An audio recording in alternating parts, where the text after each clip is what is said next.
Right. அப்ப குயிஸும் share பண்ணிக்கிற இதுவும் கிளியரானு சொல்லுங்க. கேமரா இந்த வீடியோவும் கிளியரானு சொல்லுங்க. Clear sir. ரைட். இந்த ஸ்ட்ரக் ஆகுற என்ன சரி சூண்டிக்குதா? இல்ல. Right, very good. சரி, அப்ப நாங்க போன கிளாஸ்ல என்ன பார்த்திருந்தோம் நீங்களே சொல்லுங்க பாப்போம். கடைசியா நாங்க நேத்து என்ன பாடம் பார்த்திருந்தோம்? முகாமையாளர் என்றால் என்னையும், அடுத்து முகாமையாளர்ட 3 வகை பாகங்களும், அவங்களோட உபவகை பாகம், வகைக்குரிய கருமங்கள், அதற்கான உதாரணம். Very good. சரியா? அதாவது 12.2ல இருக்கிற விடயங்கள் எல்லாம் வந்து நாங்க என்ன செஞ்சிருந்தோம் போன கிளாஸ்ல பார்த்திருந்தோம். அப்ப இந்தியான கிளாஸ்ல நாங்க 12.3 ஸ்டார்ட் பண்ண வேண்டிய 12.3 வந்து நாங்க பார்ப்போம். அப்ப இந்த 12.3ல சொல்லப்பட்ட விடயம் என்னன்னு சொன்னா, பல்வேறு முகாமைத்துவ மட்டங்களுக்கு தேவையான முகாமைத்துவ திறன்களை அறிந்து கொள்ள போறோம். பல்வேறு முகாமைத்துவ மட்டங்களுக்கு அமைவாக முகாமைத்துவ திறன்களை அறிந்து கொள்ள போறோம். முகாமைத்துவ திறன்கள்.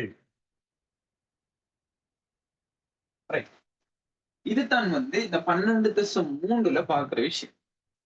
12.3ல பாக்குற விஷயம். அப்ப உங்களுக்கு தெரியும் என்னன்னா, நான் ஆரம்பத்திலே சொல்லியிருந்தேன், முதலாவது கிளாஸ்ல நான் சொல்லியிருந்தேன் என்னன்னு சொன்னா, அந்த முகாமைத்துவத்தை பொறுத்த வரையில உங்களுக்கு 12 தேர்ச்சி மட்டங்கள் காணப்படுது. 12 தேர்ச்சி மட்டங்கள். 12.1 தொடக்கம் 12.12 வரையான தேர்ச்சி மட்டங்கள் காணப்படுது.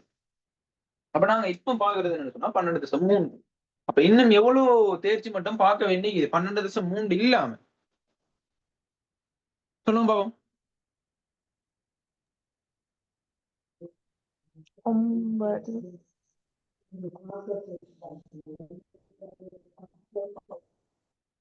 எத்தனை?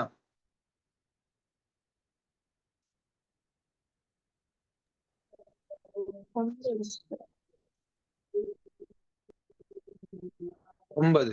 சரியா? 12.3 இல்லாம 9 தேர்ச்சி மட்டம் பார்க்க வேண்டியது. அப்ப நாங்க நிறைய தேங்கள் வந்து இன்னும் பார்க்க வேண்டியது. சரி, அப்ப ஸ்பீடா போறதை விட விளக்கமா தெளிவா நாங்க ஒவ்வொரு விஷயத்தையும் படிச்சுட்டு போவோம். ரைட். அப்ப நாங்க வந்து இந்த 12.3ல பாக்குற விஷயம் என்னன்னு சொன்னா, பல்வேறு முகாமைத்துவ மட்டங்களுக்கு தேவையான முகாமைத்துவ திறன்களை அறிந்து கொள்றது. எப்படி? பல்வேறு முகாமைத்துவ மட்டங்களுக்கு அமைப்பாக முகாமைத்துவ திறன்களை அறிந்து கொள்றது. சரி, ரைட். இப்ப இந்த முகாமைத்துவ மட்டங்கள் இந்த முகாமைத்துவ மட்டங்கள் அப்படின்னு சொல்ல போகல, ஒரு நிறுவனம் ஒன்றுல முகாமையாளர்களை நாங்க என்ன செய்யணும் அப்படின்னு சொன்னா, பல்வேறு மட்டங்கள்ல நிலைப்படுத்தலாம். சரியா? பல்வேறு மட்டங்கள்ல வந்து என்ன செய்யணும் அப்படின்னு சொன்னால் நிலைப்படுத்தலாம். அப்படி அதிகாரத்திற்கு அமைவாக, எதற்கு அமைவாக? அதிகாரத்திற்கு அமைவாக முகாமையாளர்களை வந்து 3 வகைகளின் கீழே நாங்க என்ன செய்யணும் அப்படின்னு சொன்னால் வகைப்படுத்தேன். 3 வகைகளின் கீழே நாங்க என்ன செய்யணும் அப்படின்னு சொன்னால் வகைப்படுத்தேலும். சரியா? அப்ப முகாமையாளர்களோட மட்டங்களை நாங்க எதற்கு அமைவாக நாங்க வகைப்படுத்த போறோம் அப்படின்னு சொன்னா, அவர்களுக்கு கொடுக்கிற அதிகாரங்களுக்கு அமைவாக. எதற்கு அமைவாக?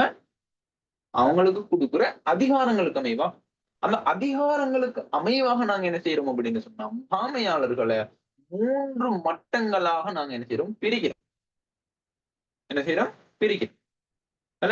அதுல முதலாவது விடயம் தான் என்னன்னு சொன்னால், உயர்மட்ட முகாமையாளர். உயர்மட்ட முகாமையாளர். இரண்டாவது விடயம் என்னன்னு சொன்னால், நடுத்தர மட்ட அல்லது இடைநிலை மட்ட முகாமையாளர். நடுத்தர மட்ட அல்லது இடைநிலை மட்ட முகாமையாளர். மூன்றாவது விடயம் என்று சொன்னால், கீழ்மட்ட முகாமையாளர்.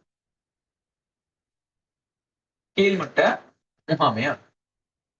அப்ப இப்படியாக நாங்க என்ன செய்வோம் அப்படின்றால், முகாமையாளர்களுக்கு இருக்கிற அதிகாரங்களுக்கு அமைவாக, அவங்களுக்கு கொடுக்கப்பட்டிருக்கிற அதிகாரங்களுக்கு அமைவாக நாங்க என்ன செய்யறோம், முகாமைத்துவ மட்டங்களை 3 வகைகளாக நாங்க வகைப்படுத்துறோம்.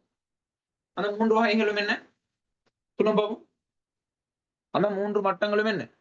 உயர்மட்ட முகாமையாளர், நடுத்தர மட்ட முகாமையாளர், கீழ்மட்ட முகாமையாளர். Very good. சரியா? உயர்மட்ட முகாமையாளர், நடுத்தர மட்ட அல்லது இடைமட்ட முகாமையாளர், கீழ்மட்ட முகாமையாளர். சரியா? இப்படியாக நாங்க என்ன செய்யறோம் அப்படின்னு சொன்னா 3 மட்டங்களாக நாங்க வகைப்படுத்துறோம். சரியோ? ரைட். இப்ப நாங்க உதாரணமா நாங்க பார்க்க போனோம். ஒரு பாடசாலையை நாங்க எடுத்துக்கொள்வோமே. பாடசாலையை நாங்க எடுத்துக்கொண்டோம் அப்படின்னு சொன்னா அதுல காணப்படுகின்ற அந்த பாடசாலைக்கிற பிரின்சிபல் அதிபர் நாங்க எடுத்துக்கொண்டா, அந்த அதிபர் 2வது வந்து பகுதி தலைவர், 3வது ஆசிரியர்கள். விளைஞ்ச அவங்க சொல்றது. அப்ப நீங்க சொல்லுங்க பாப்போம். இந்த பகுதி தலைவருக்கு இருக்கிற அதிகாரத்தை விட அதிபருக்கு இருக்கிற அதிகாரம் அதிகமா குறைவா? அதிகம்.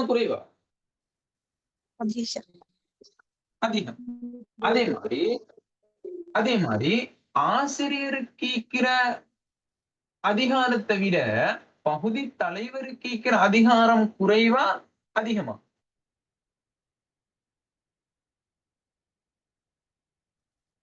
குறைவா அதிகமா?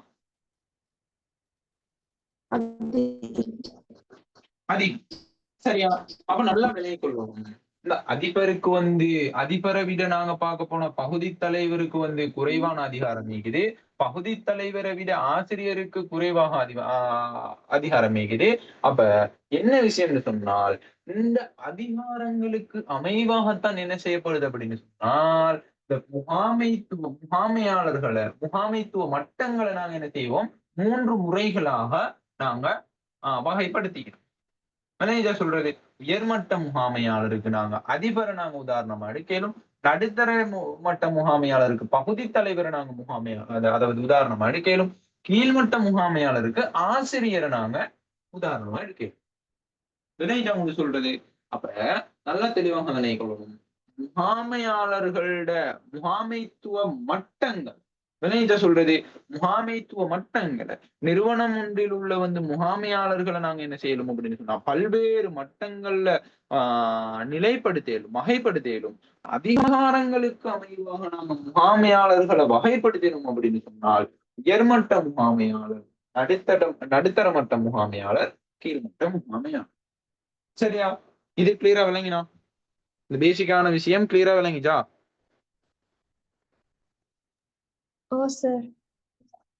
ரைட். அடுத்த கட்டம் போகணும். அடுத்த விஷயம் என்னன்னு சொன்னால், சரி,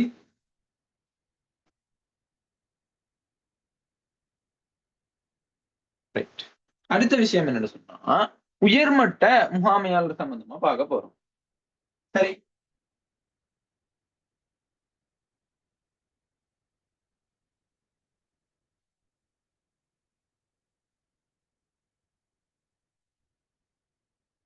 உயர்மட்ட முகாமையாளர். இந்த உயர்மட்ட முகாமையாளரை பொறுத்த வரையில அமைப்புண்ட உயர்மட்ட கருமங்களை முகாமைத்துவம் செய்யும் முகாமையாளர் தான் யாருன்னு சொன்னா உயர்மட்ட முகாமையாளர். எல்லாம் சொல்றது. அப்ப உயர்மட்ட கருமங்களை செய்யறாள். அப்ப உயர்மட்ட கருமங்களை செய்யறது அப்படின்னு சொன்னா அதான் சொல்றது. இப்ப ஆசிரியர்கள் குறைவாய்க்கிற டைம்ல ஆசிரியர்களை சேர்த்துக் கொள்றது. பாடங்கள் இப்ப உதாரணமா என்ன செய்யறது, இப்போ மெட்ஸ் பாடத்துக்கு ஆசிரியர் இல்ல, சயின்ஸ் பாடத்துக்கு ஆசிரியர் இல்ல, அதே மாதிரி எக்கனாமிக்ஸ் பாடத்துக்கு ஆசிரியர் இல்லை அப்படின்னு சொல்லி போட்டு அவங்களோட குறை நிறைகளை கண்டு அதுக்கேத்த மாதிரி அவங்க அந்த ஆசிரியர்களை அந்த பாடசாலையில இணைத்துக் கொள்றது விளையாட்ட சொல்றது. அப்ப இப்படியாக இந்த உயர்மட்ட கருமங்கள் உதாரணமா 2 ஸ்டூடெண்ட்ஸ் வந்து சண்டை பிடிக்கிறாங்க, சண்டை பிடிச்சி பிரச்சனை ஒன்று ஏற்படுது. பிரச்சனை ஒன்று ஏற்பட்ட டைம்ல அந்த ஒரு மாணவர்ல வந்து மிக அதிகமான தப்பிக்கு சும்மா தேவையில்லாம எல்லாரோடையும் வந்து அவர் சண்டை பிடிச்சிட்டே அப்படின்னு சொன்னா அவரை வந்து ஸ்கூல்ல இருந்து விலத்துறது, இல்லாட்டி அவருக்கு சரியான நடவடிக்கை ஒன்று எடுக்கிறது, அவரோட பேரண்ட்ஸ் வர சொல்லி போட்டு அதுக்கேற்ற மாதிரி ஒரு நடவடிக்கை ஒன்று எடுக்கிறது. விளைஞ்சு அவங்க சொல்றது. அப்ப இப்படியாக உயர்மட்ட கர்மங்களை செய்யறவர் தான் யாருன்னு சொல்லுவோம் அப்படின்னு சொன்னா உயர்மட்ட முகாமையாளர். உயர்மட்ட முகாமையாளர் விளங்கிட்டு சொல்றது. அப்ப முழு அமைப்பினதும் அதாவது எதிர்கால பாதையினை வந்து என்ன செய்யறாங்க அப்படின்னு சொன்னா இவங்க தான் தீர்மானிக்கிறாங்க. இவங்க தான் தீர்மானிக்கிறாங்க. விளங்கிட்டா?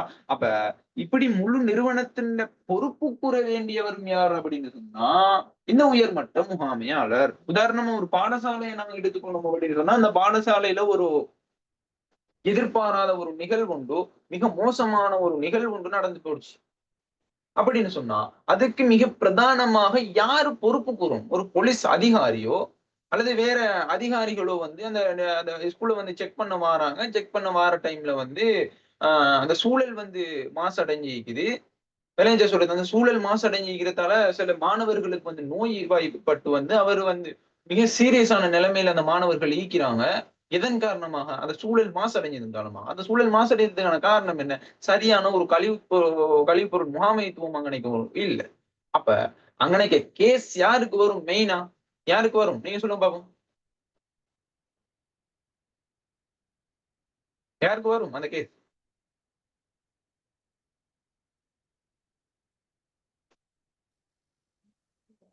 சூழல் மாசடைஞ்சிக்குது. அந்த சூழல் மாசடைவின் மூலமா வந்து சில மாணவர்கள் வந்து என்ன செய்யறாங்க? பாதிக்கப்பட்டிருக்கிறாங்க, சீரியஸ் ஆகிக்கிறாங்க அப்படின்னு சொன்னா இப்ப ஸ்கூலுக்கு வந்து கேஸ அதாவது அந்த அந்த அந்த மாணவர்களோட பெற்றோர்கள் வந்து கேஸ போட்டிக்கிறாங்க ஸ்கூல் மேல. ஸ்கூலுக்கு வந்து போலீஸ் அதிகாரிகள் வராங்க. போலீஸ் அதிகாரிகள் வராங்க அப்படின்னு சொன்னா யாருல வந்து இந்த முறைப்பாடுகள் வந்து பொறுப்பு கூற வேண்டியவர் யாரு? பிரின்சிபல். பிரின்சிபல், அதிபர். அவரைத்தான் நாங்க யாருன்னு சொல்லுவோம் அப்படின்னு சொன்னா உயர்மட்ட முகாமையாளர். விளைஞ்சு அவங்க சொல்றது உயர்மட்ட முகாமையாளர். அப்ப நல்லா விளங்கிக் கொள்ளணும். ஒரு முழு அமைப்பினதும் எதிர்கால பாதையினை வந்து தீர்மானிக்கிறவர் ஐக்கலாம். எதிர்கால பாதையினை தீர்மானிக்கிறவர் ஐக்கலாம். அடுத்த விஷயம் என்னென்று சொன்னால் முழு நிறுவனத்துக்கு வந்து பொறுப்பு கூற வேண்டியவரும் யாருன்னு சொன்னால் இந்த உயர்மட்ட முகாமையாளர். உயர்மட்ட முகாமையாளர். விளைஞ்சா உங்களுக்கு சொல்றது அதை வந்து நீங்க என்ன செய்யணும்னு சொன்னால் தெளிவாக விளைக்கொள்ளும். அப்ப வந்து இந்த உயர்மட்ட முகாமையாளர்களோட கருமங்கள் என்ன? உயர்மட்ட முகாமையாளர்களோட கருமங்கள் என்ன அப்படின்னு சொல்லி பாத்தீங்கன்னு சொன்னா அமைப்புண்ட நோக்கங்களை உருவாக்குறது. அமைப்புண்ட நோக்கத்தை உருவாக்குறது ஐக்கலாம். அதே மாதிரி வழிமுறைகளையும் கொள்கைகளையும் தீர்மானிக்கிறது ஐக்கலாம். அதே மாதிரி நான்காவது விடயம் என்னன்னு சொன்னால் நிறுவனத்தின் முழுமையான செயல்முறைகளை கண்காணிக்கிறது ஐக்கலாம். நிறுவனத்தின் முழுமையான செயல்முறைகளை கண்காணிக்கிறதா ஐக்கலாம். நான்காவது வந்து என்னன்னு சொன்னால் இடைநிலை மட்ட முகாமையாளர்களோட கருமங்களை வந்து மேற்பார்வை செய்யுது. இடைநிலை மட்ட முகாமையாளர்களோட கருமங்களை வந்து என்ன செய்யறதுன்னு சொன்னால் மேற்பார்வை செய்யுது. அப்ப இப்படியாக இந்த உயர்மட்ட முகாமையாளர் கருமங்கள் வந்து இப்படியாக என்ன சொல்றது? அப்ப அமைப்புள்ள நோக்கங்களை உருவாக்குறது, உபாய வழிமுறைகளையும் கொள்கைகளையும் வந்து தீர்மானிக்கிறது. விளைஞ்ச சொல்றது. அதே மாதிரி என்ன செய்யறது அப்படின்னு சொன்னா நிறுவனத்தின் முழுமையான செயல்முறைகளை வந்து கண்காணிக்கிறது ஆகிக்கலாம். விளைஞ்ச சொல்றது எவ்வாறான அதாவது என்னது நடத்தைகள் எப்படி வந்து அந்த ஒரு ஸ்கூல்ஸ் எடுத்துக்கொண்டு அந்த ஆசிரியர்கள் எப்படி வந்து கற்பித்து கொடுக்குறாங்க, பாடங்களுக்கு சரியான முறையில சரியான நேரத்துல போறாங்களா? விளைஞ்ச சொல்றது பகுதி தலைவர்கள் வந்து அந்த ஆசிரியர்களை கவனிக்கிறாங்களா? விளைஞ்ச அந்த பகுதி தலைவர்கள் அவங்களோட வேலைகளை சரியான முறையில செய்யறாங்களா? விளைஞ்ச சொல்றது. அப்ப இப்படியாக அதாவது என்னது அந்த மாணவர்கள் வந்து அந்த ஒழுக்க நடைமுறைகள் வந்து பின்பற்றாங்களா? சரியா தொப்பி அணிஞ்சு வராங்களா? டை அணிஞ்சு வராங்களா? அதே மாதிரி ஷூ அதாவது என்னது ஷூ வந்து சரியான முறையில அணிஞ்சு வராங்களா? ட்ரௌசர் சேட்டெல்லாம் வந்து அந்த ஃபிட்டா போட்டு வராங்களா? அப்ப இப்படியாக வந்து அந்த நிறுவனத்தில் இருக்கிற முழுமையான செயல்முறைகளையும் பின்பற்றாள் யாருன்னு சொன்னா, அதாவது கண்காணிக்கிறாள் யாருன்னு சொன்னால் இந்த உயர்மட்ட முகாமையாளர். அதே மாதிரி அந்த இடைநிலை மட்ட முகாமையாளர் சொல்றது, அதாவது நடுத்தர மட்ட முகாமையாளர் அப்படின்னு சொல்லுவோம். உதாரணம் பகுதி தலைவர், அவருடைய கருமங்களை வந்து மிக முக்கியமா வந்து மேற்பார்வை செய்வாங்க. இப்ப உதாரணமா ஒரு மீட்டிங் ஒன்று செட் பண்ண போறாங்க. ஒரு என்னது ஆசிரியர்களுக்கு வந்து இந்த டைம் டேபிள கொடுக்கணும் அப்படின்னு சொன்னா எல்லா பகுதி தலைவர்களையும் வந்து கூப்பிடுவாங்க.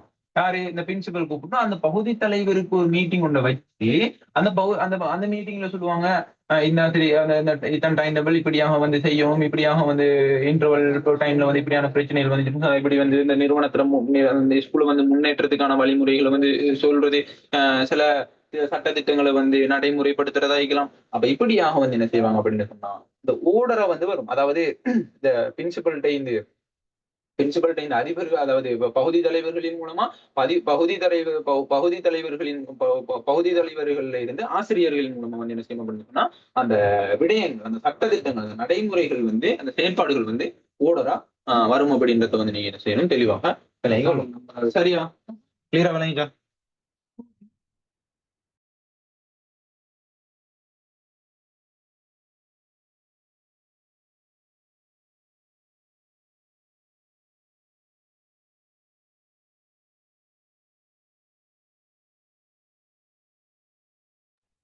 இந்த விஷயம் கிளியரா விளங்கினா? ஓ சார்.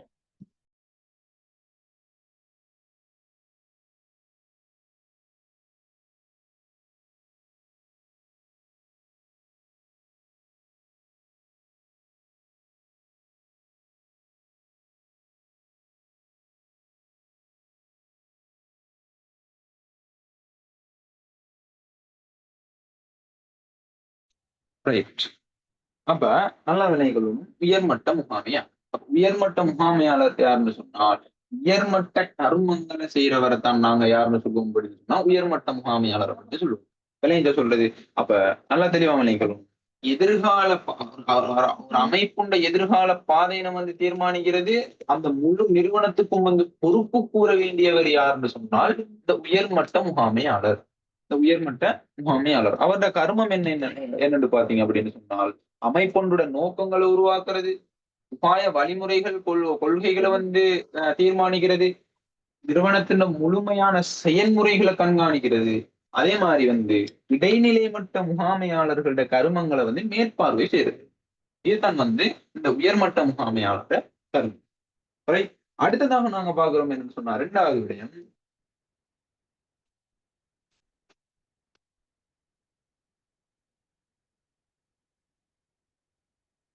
சரி. இரண்டாவது மட்டம் இந்த முகாமைத்துவ மட்டங்கள்ல வந்து சரி, முகாமைத்துவ மட்டங்கள்ல வந்து இரண்டாவது மட்டம் தான் என்ன சொன்னா நடுத்தர மட்ட முகாமையாளர் அல்லது இடைநிலை மட்ட முகாமையாளர். நடுத்தர மட்ட முகாமையாளர், நடுத்தர மட்ட முகாமையாளர். சரியா? அப்ப இந்த நடுத்தர மட்ட முகாமையாளரை நாங்க பார்க்க போனால் அமைப்புண்ட பிரதான பிரிவுகள்ல அல்லது திணைக்களங்களில் முதல்வராக செயற்படுகின்றவர் தான் யாருன்னு சொன்னால் நடுத்தர மட்ட முகாமையாளர். பிரதான பிரிவுகள்ல இருக்கிறார்கள் விளைந்தவங்க சொல்றது. அப்ப உதாரணமா ஒவ்வொரு செக்ஷனுக்கும் வந்து ஒரு பிரதி அதிபராக காணப்படுறது. ஒரு நிறுவனத்தை எடுத்துக்கொண்டா வந்து அந்த நிறுவனத்துல இருக்கிற ஒரு தைக்கிற நிறுவனத்தை நாங்க எடுத்துக்கொள்வோமே. விளைஞ்ச சொல்றது. ஒரு துப்பை வந்து தயாரிக்கிற நிறுவனத்தை நாங்க எடுத்துக்கொள்ளுமே. ஒரு வெற்ற பகுதி, அதே மாதிரி தைக்கிற பகுதி, அதே மாதிரி முடிவுறுத்துற பகுதின்னு ஒரு 3 பகுதி காணப்படுது அப்படின்னு சொன்னா வெற்ற பகுதியை கண்காணிக்கிறதுக்கு வந்து ஒரு முகாமையாளர், தைக்கிற பகுதியை கண்காணிக்கிறதுக்கு ஒரு முகாமையாளர், அதே மாதிரி இப்படியாக அந்த 3 முகாமையாளர் காணப்பட்டாங்க அப்படின்னு சொன்னா அவர் வந்து என்னது நடுத்தர மட்ட முகாமையாளர்கள். அப்ப 3 முகாமையாளர்களையும் வந்து கண்காணிக்கிறதுக்கு ஒரு முகாமையாளர் பிரதானமாக இருப்பார் தானே, அவரு தான் உயர்மட்ட முகாமையாளர். விளைஞ்ச அவங்க சொல்றது அவர் தான் உயர்மட்ட முகாமையாளர். அப்ப நல்லா விளைக்கணும். அமைப்புள்ள பிரதான பிரிவுகள் அல்லது திணைக்களங்களில முதல்வராக செயற்படுகின்றவர் தான் நாங்க யாருன்னு சொல்லுவோம்டா இந்த நடுத்தர மட்ட முகாமையாளர்கள் அப்படின்னு சொல்லுவோம். அப்ப உயர்மட்ட முகாமையாளர்களோட உபாய ரீதியான தீர்மானங்களை உயர்மட்ட சரி உயர்மட்ட முகாமையாளர் வந்து என்ன செய்யறாங்க அப்படின்னு சொன்னா, உதாரணமா அதிபரை நாங்க எடுத்துக்கொள்வோமே. அதிபர் வந்து என்ன செய்யறாரு அப்படின்னா, ஒரு தீர்மானம் ஒன்று எடுக்கிறார். என்ன தீர்மானம் என்று சொன்னால், இந்த அடுத்து வரும் காலங்கள்ல, எதிர்வரும் காலங்கள்ல வந்து மாணவர்களுக்கு வந்து உணவு வசதிகளை வந்து இந்த ஸ்கூல், அதாவது இந்த பாடசாலையிலேயே நாங்க செஞ்சு கொடுக்கணும் அப்படின்ற ஒரு தீர்மானத்தை வந்து இந்த அதிபர் எடுக்கிறாரு. அப்ப அந்த அதிபருடைய தீர்மானத்துக்கு வந்து நடைமுறைப்படுத்துறவரு, இதெல்லாம் என்ன சொல்றது, அந்த உபாய ரீதியான தீர்மானங்களை கீழ்மட்ட முகாமையாளர்களுக்கு வந்து தேவையான செயற்பாட்டு தீர்மானங்களாக மாற்றுகின்றவர். இல்லைங்களா? இப்ப உதாரணமா மாணவர்களுக்கு வந்து உணவு இல்லாம நாங்க வந்து என்ன செய்வோம், மாணவர்கள்ட்ட ரிசல்ட்ட அதிகரிக்கணும். அதாவது பெறுபேற்று வந்து அதிகரிக்கணும். அப்படின்ற ஒரு தீர்மானத்தை வந்து என்ன செய்யறாங்க, அதிபர் எடுக்கிறாரு. அப்ப அதிபர் எடுத்து வந்து என்ன செய்யறாரு அப்படின்னு சொன்னா, இந்த நடுத்தர மட்ட முகாமையாளர்களுக்கு வந்து என்ன செய்யறாங்க, இந்த மாதிரியான விடயங்கள் செய்யணும். இப்படியான விடயத்தை வந்து நாங்க செய்யணும். மாணவர்களோட வந்து ரிசல்ட்டை வந்து அதிகரிக்கிறதுக்காக, அந்த பெறுபேற்று அதிகரிக்கிறதுக்காக மேலதிகமான வகுப்புகளை நடத்தணும். வேற ஒரு பிரபல்யமான ஆசிரியர்களை வந்து நாங்க அந்த ஸ்கூல்ஸ்க்கு வந்து எடுத்து வரணும் அப்படின்னு சொல்லி போட்டு பெரிய திட்டங்கள், ஒரு நடைமுறைகள் வந்து என்ன செய்யறாங்க அப்படின்னு சொன்னா, அந்த அதிபர் வந்து முடிவென்று எடுத்து இந்த நடுத்தர மட்ட முகாமையாளருக்கு வந்து என்ன செய்யறாங்க, இந்த பிளானிங்களை வந்து சொல்றாங்க. இப்படி சொல்ற டைம்ல, அந்த பிளானிங் எடுக்கிற டைம்ல, அந்த தீர்மானங்களை எடுக்கிற டைம்ல, அந்த கருத்தை முன்மொழிகிற டைம்ல, அந்த கருத்தை வந்து நடைமுறைப்படுத்துறது யாரின் மூலமா, ஆசிரியர்களின் மூலமா. அந்த ஆசிரியர்களுக்கு வந்து என்ன செய்யணும் அப்படின்னு சொன்னா, அந்த நடுத்தர மட்ட முகாமையாளர்கள் முன்வைக்கும். அதிபர் எடுக்கிற தீர்மானத்தை கீழ்மட்ட முகாமையாளருக்கு கொண்டு போய் சேர்க்கிறவர் யாரு? சேர்க்கிறவர் யாரு? யார் கொண்டு போய் சேர்க்கிறது? சார் உங்களோட வீடியோ சவுண்ட் இந்த சவுண்டும் அடிக்கடி கட் ஆவிய சார். அப்படியா? இப்போ ஓகேயா?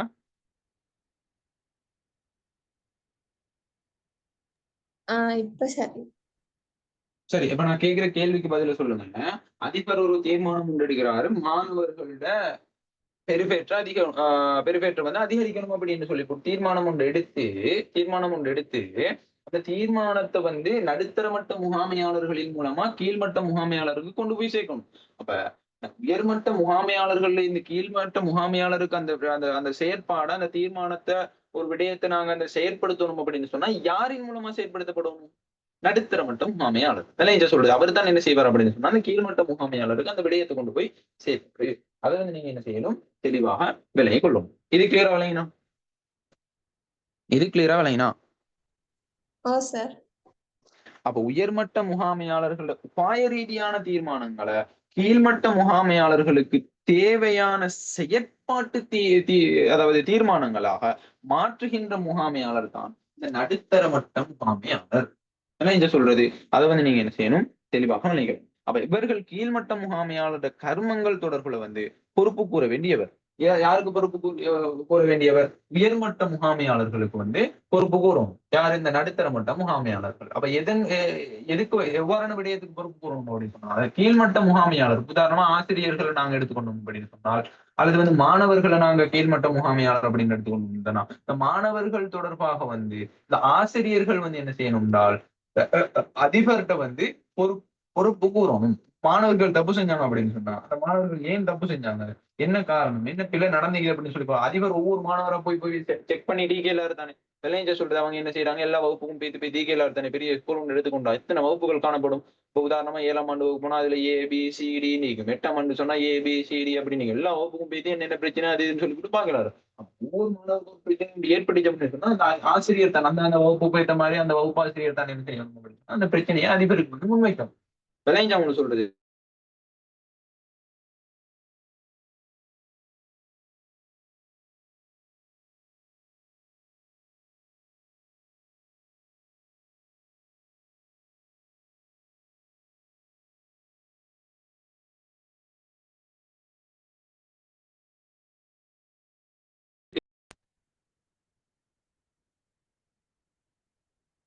நடுத்தர மட்ட முகாமையாளர் என்னன்னு விளங்கிச்சா கிளியரா? சார். ரைட். அப்ப இந்த நடுத்தர மட்ட முகாமையாளர்களோட கருமங்களை நாங்க பார்க்கணும். நடுத்தர மட்ட முகாமையாளர்கள்ட்ட என்னென்ன கருமங்கள் இது? சரி, முதலாவது விடயம் என்னன்னு சொன்னா, உயர்மட்ட மற்றும் கீழ்மட்ட முகாமையாளர்களுக்கு இடையில இணைப்பு கருமங்களை மேற்கொள்வது. உயர்மட்ட மற்றும் கீழ்மட்ட முகாமையாளர்களுக்கு இடையில வந்து இணைப்பு வேலைகளை வந்து செய்யுது. அப்படின்னு சொன்னா என்ன, இந்த உயர்மட்ட முகாமையாளர்கள் எடுக்கிற தீர்மானங்களை கீழ்மட்ட முகாமையாளருக்கு கொண்டு போய் சேர்க்கணும் அப்படின்னு சொன்னா இந்த நடுத்தர மட்ட முகாமையாளருக்கு தான் கொண்டு போய் சேர்க்கணும். எல்லா மாணவர்கள் எல்லாத்துக்குமே போயிட்டு இந்த அதிபர் வந்து டைரக்டா சொல்லல. அவங்க ஒரு கூட்டத்தின் மூலமா அது ஒரு தீர்மானம் எடுத்து அவங்க வந்து என்ன செய்யணும் அப்படின்னு சொன்னா அந்த மாணவர்களை இப்படி நடாத்துங்க. இப்ப உதாரணமா சிம்பிளா நாங்க எடுத்துக்கொள்வோமே, இப்ப அதிபரை நாங்க உயர்மட்ட முகாமையாளர்னு எடுப்போம். ஆசிரியர்களை வந்து என்ன செய்வோம், நடுத்தர மட்ட முகாமையாளர். மாணவர்கள் வந்து கீழ்மட்ட முகாமையாளர், அல்லது மாணவர்களை நாங்க எடுத்துக்கொள்ளல, பகுதி தலைவர்கள் வந்து நடுத்தர மட்ட முகாமையாளர், ஆசிரியர் வந்து கீழ்மட்ட முகாமையாளர் அப்படின்னு எடுத்துக்கொண்டோம் சொன்னா இப்ப என்ன செய்யறாங்க, இப்ப அதிபர் வந்து தீர்மானம் கொண்டு எடுக்கிறாரு, ரிசல்ட்ஸ் அதிகரிக்கணும், நல்ல பெருபேற்று வந்து போன முறையோட இந்த முறை அதிகரிக்கணும் அப்படின்ற ஒரு முடிவொண்டு எடுக்கிறாரு. முடிவொண்டு எடுத்து அவரு போயிட்டு மாணவர்களுக்கு படிச்சு கொடுக்கலுமா?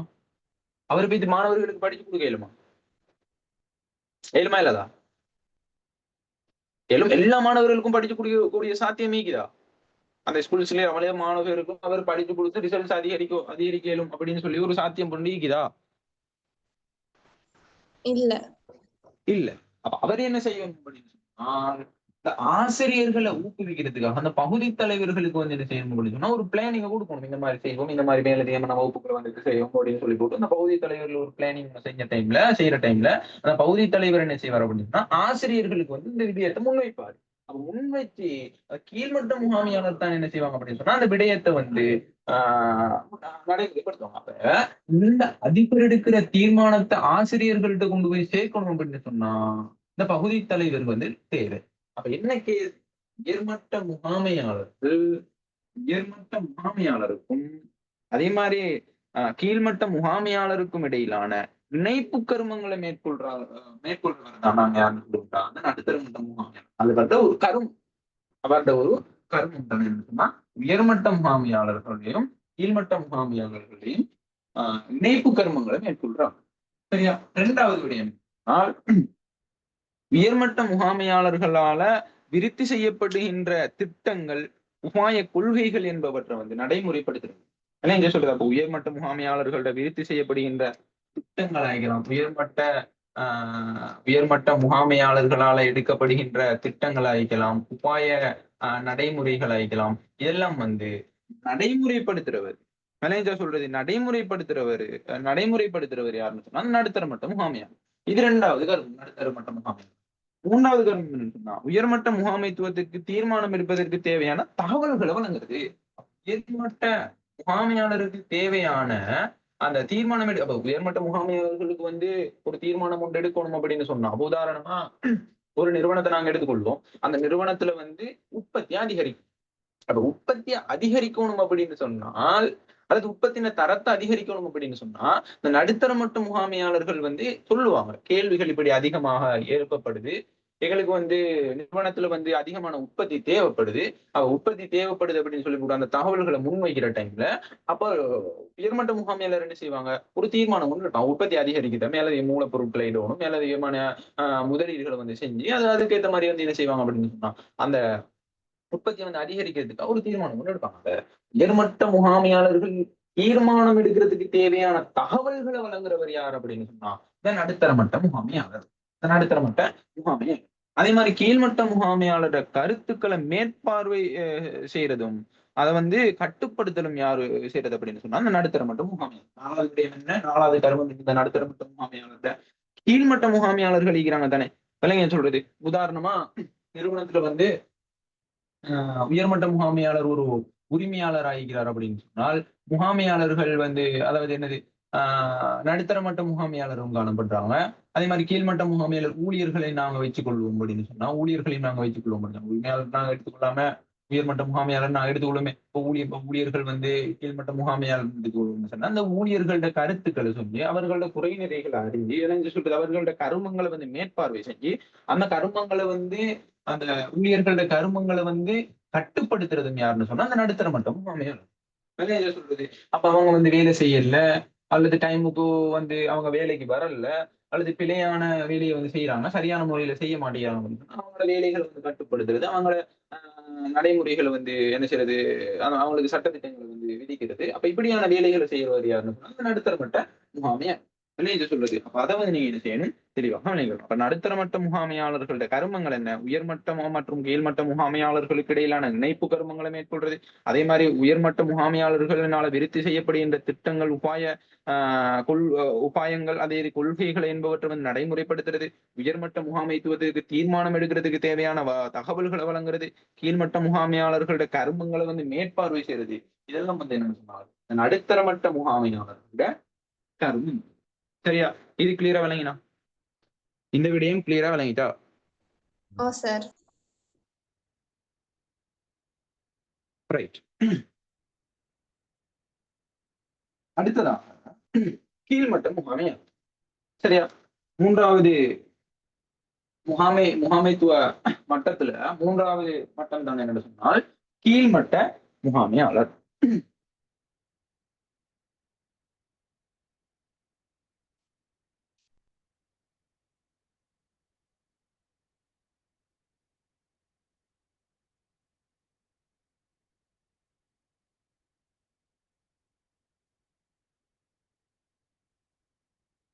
கீழ்மட்ட முகாமையாளர். அப்ப இந்த கீழ்மட்ட முகாமையாளர் யாருன்னு சொன்னா, முகாமையாளர் அல்லாத செயற்பாட்டு ஊழியர்களுடன் நேரடியாக தொடர்பு படுகின்ற பதவிதான் கீழ்மட்ட முகாமையாளர் அப்படின்னு சொல்லுவோம். என்ன சொல்றது? அப்ப முகாமையாளர் இல்லாம செயற்பாட்டு ஊழியர்கள் இருக்கிறாங்க தானே, செயற்பாட்டு ஊழியர்கள். அந்த செயற்பாட்டு ஊழியர்களுடன் நேரடியா டிரெக்டா தொடர்படுறோம், அவரை தான் நாங்க என்ன சொல்லுவோம் அப்படின்னா கீழ்மட்ட முகாமையாளர். இப்ப உதாரணமா ஆசிரியர்கள். என்ன சொல்றது? ஆசிரியர்கள் தான் என்ன செய்வாங்க அப்படின்னு சொன்னா, ஆசிரியர்கள் தான் என்ன செய்வாங்க அப்படின்னு சொன்னா மாணவர்களுக்கு வந்து படிச்சு கொடுப்பாங்க. ஓ இல்லையா? ஓ இல்லையா? ஓ. அப்ப அந்த மாணவர்களுக்கு வந்து படிச்சு கொடுக்குறாள் ஆசிரியர் சொன்னா, ஆசிரியர் கீழ்மட்ட முகாமையாளர் டிரெக்டா அந்த மாணவர்களோட தொடர்பு படுறாங்க. விளைஞ்சவங்க சொல்றது. அப்ப நிறுவனத்துல இருக்கிற அந்த ஊழியர்களோட டிரெக்ட் அவங்களோட வேலைகளை பார்த்து அவங்களுக்கு என்ன தேவை, அவங்களுக்கு வந்து இவ்வாறான சம்பளங்கள் அதிகரிக்கப்பட வேண்டுமா, விளைஞ்ச சொல்றது, அவங்களோட வேலைகளை வந்து பாக்குறது, அவங்க வேலை செய்யாட்டி வந்து அவங்களுக்கு அந்த நடுத்தர மட்ட முகாமையாளர்ல சொல்லி கொடுக்கறது, இப்படி வேலை செய்ய மாட்டேங்கிறாங்க, அந்த ஊழியர்களை வந்து மாத்தணும் அப்படின்ட்டு. அப்ப டிரெக்டா வந்து, அதாவது நல்லா நினைக்கும், முகாமையாளர்கள் அல்லாத செயற்பாட்டு ஊழியர்களோட நேரடியாக தொடர்பு கூடுகின்ற பதவிதான் கீழ்மட்ட முகாமையாளர் அப்படின்னு சொல்லுவோம். விளைஞ்சா சொல்றது கீழ்மட்ட முகாமையாளர் அப்படின்னு சொல்லுவோம். அப்ப உயர்மட்ட அல்லது நடுத்தர மட்ட முகாமையாளர்களோட திட்டங்கள் மற்றும் உறுதிப்படுத்தல்களை வந்து நடைமுறைப்படுத்துவது தொடர்பான பொறுப்பும் வந்து இவர்களுக்கு தான் நிற்குது. அப்ப உயர்மட்ட முகாமையாளர்கள் இருக்கிறாங்க, அதே மாதிரி நடுத்தர மட்ட முகாமையாளர்கள் இருக்கிறாங்க.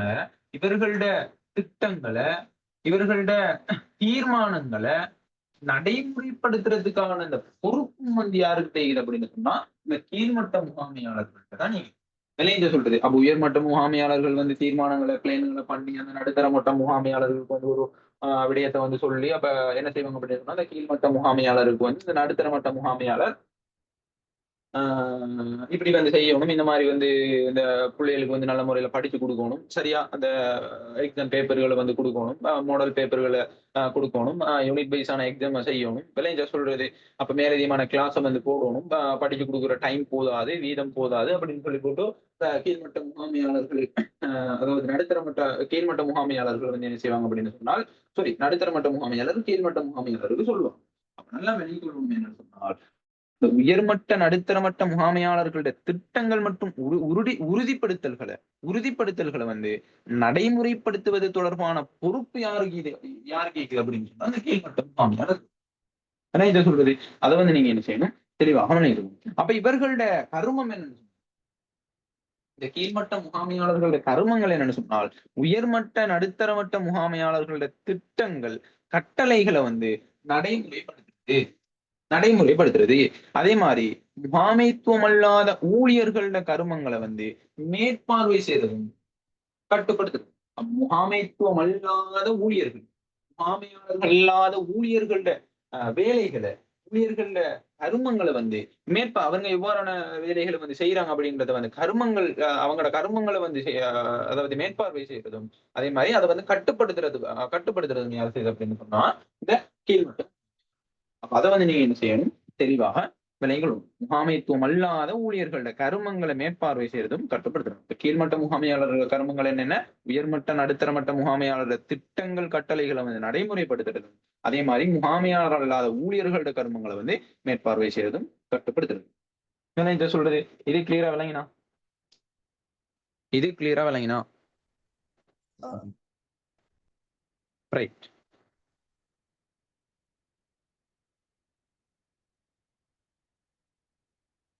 சரி, அப்ப அடுத்ததாக நாங்க நிறுவனம் ஒன்றுக்கு வந்து முகாமையாளர் ஒருவரும் காணப்படுகின்ற முகாமைத்துவ திறன் சம்பந்தமா பார்க்க வேண்டியது. அதுல வந்து 3 திறன்கள் காணப்படுது. எண்ணக்கருவாக்க திறன், மானிட திறன், தொழில்நுட்ப திறன் அப்படின்னு சொல்லி நிறுவனம் ஒன்றுல வந்து முகாமையாளர் ஒருவரிடம் காணப்படுகின்ற முகாமைத்துவ திறன்கள் 3 காணப்படுது. எண்ணக்கருவாக்க திறன், மானுட திறன், தொழில்நுட்ப திறன் அப்படின்னு சொல்லி. சரியா? அது சம்பந்தமா நாங்க என்ன செய்வோம் அப்படின்னு சொன்னால் விரிவாக அடுத்த கிளாஸ்ல வந்து பார்ப்போம். இப்போதைக்கு நாங்க இந்த முகாமைத்துவ மட்டங்கள் சம்பந்தமா பாத்துக்கிறோம். அடுத்த கிளாஸ்ல நாங்க இந்த முகாமையாளர் ஒருவரிடம் வந்து காணப்படக்கூடிய முகாமைத்துவ திறன் சம்பந்தமா வந்து அடுத்த கிளாஸ்ல முழுமையா வந்து பார்க்க வேண்டியது. சரியா? இப்போதைக்கு நாங்க கிளாஸை முடிச்சுக் கொள்வோம். அடுத்த கிளாஸ்ல சந்திப்போம். அஸ்ஸலாமு அலைக்கும், வணக்கம்.